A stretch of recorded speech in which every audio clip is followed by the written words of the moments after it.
barchaga. Bugun mana servisimizga kelgan mijozimiz bilan, Xurshidbek akamiz bilan biroz suhbat qilamiz. Xurshidbek aka, xush kelibsiz aka. Assalomu alaykum. Servisimizdan mamnunmisiz aka? Necha marta keldingiz bizga avto almashtirish uchun? 4 yo 5-si. 5-si. Bu 5-si bo'lsa, mana anchadan beri kelyapsiz ekan aka.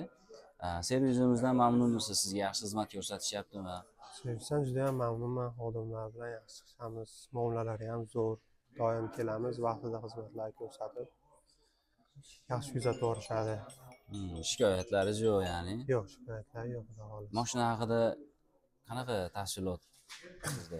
Mashina zo'r. Men o'zim M6 olganman. M6. Yurishlari zo'r, yo'llarda o'zini tutishi, razgonlari, hammasi cho'tki, go'zal. Yurishlari, gabariti hisobidan siz shu mashinani aynan tanlagansiz. Gabaritli mashina olishimiz kerak edi, o'zimizga yoqqan. Ya'ni olmoqchi bo'lgan mijozlarimizga tavsiya qilasizmi?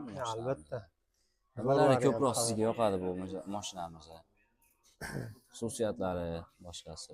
Mashinani masalan yo'llarda hali o'zini tutishi, razgoni, masalan perevallarda u gaz bosishni mana shart. Rasvotiga nima deysiz? Rasvotiga juda ko'pchilik qiziqadi. Rasvot necha rasvot qilyapti shahar ichiga aka? Realniy o'zida mana.